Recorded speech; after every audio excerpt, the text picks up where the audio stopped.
Welcome, Algebra 1. We are in Lesson 101, and we're going to talk about percent markups. Now, whenever a business is selling or making something, unless it's service-oriented, usually a business owner is going to take the purchase price of the materials that he's selling, and he's going to add a markup, and then that is going to equal your selling price. And this is going to be the formula that we use to determine percent markup and selling price and original purchase price. So let's dig into that by just doing a couple example problems. We're going to do 3 of them. They're not difficult, and they follow the same rules that we've been doing before on how to solve equations. You just have to pay attention to the wording of the problem and put your percent values in the right place. So let's jump in and do one. So here's our first problem. The selling price is $48.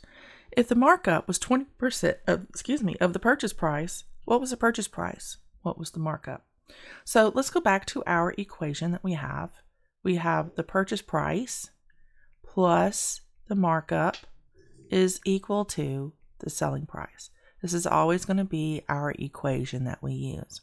Now, what's important to understand is that your markup is typically whatever the problem says it is.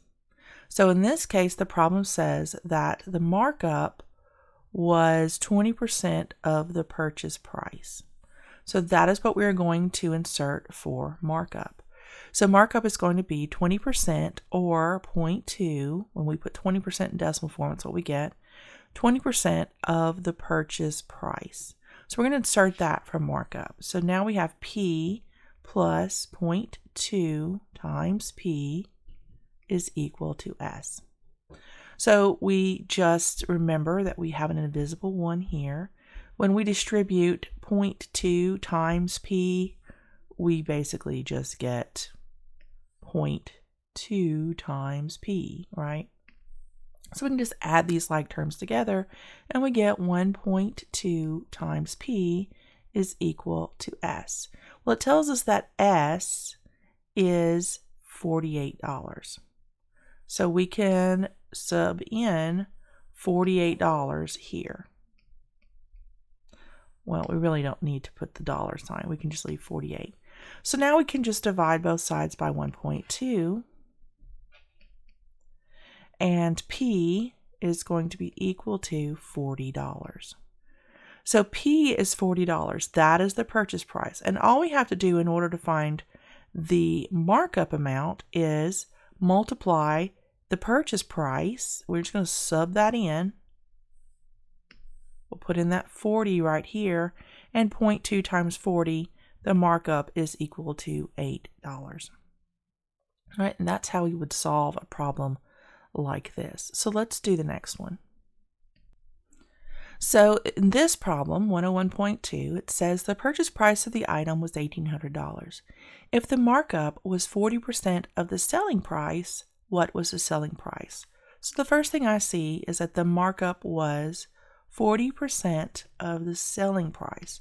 So that's what our markup is going to equal. Markup is going to equal 0.4 times the selling price, not the purchase price. So that's what we'll insert for the M here. So P plus 0.4 times S is equal to S. Now I can substitute in the 1,800 here for the purchase price. So let me do that. Now I'm going to just take this value and subtract it from both sides. Minus 0.4s minus 0.4s, which leaves 1,800 is equal to 0.6s. So if I divide both sides by 0.6, I find that 3,000 is equal to the selling price. And that tells me all I need to know, because that's all it's asking me here is for the selling price. So the selling price is $3,000. So you see how easy that is. Markup is going to be whatever it tells us the markup is. It's either a percentage of the purchase price or it is a percentage of the selling price. Whatever the problem tells us, that is what we set markup equal to. So let's try the last one. Here's our third and final problem, 101.3. The sports car retailed for, so retail, that means it's sold for, that's a selling price, $10,368. What was the purchase price if the car had been marked up 8% of the purchase price? That's everything we need to know. So we don't know the purchase price, but we do know that the markup is equal to 0.08, that's 8% of the purchase price, right? And we know what it's sold for. So the purchase price plus the markup, which is 0.08p, is equal to $10,368. So now we add these together. 1.08p is equal to 10,368, and now we just divide 1.08, 1.08, and we can just pull up our calculator for that. Let me clear this out. 10,368 divided by 1.08 is 9,600. So the purchase price that the car salesman, I guess, purchased the car for was $9,600, and he is selling it for $10,368 because he added 8% of what he paid for it to get the selling price. So you see, that's how you would do these types of problems. Look for what the markups definition is. If it's of the purchase price, then the variable that goes here is a P. If it's of the selling price, then the variable that goes here is S.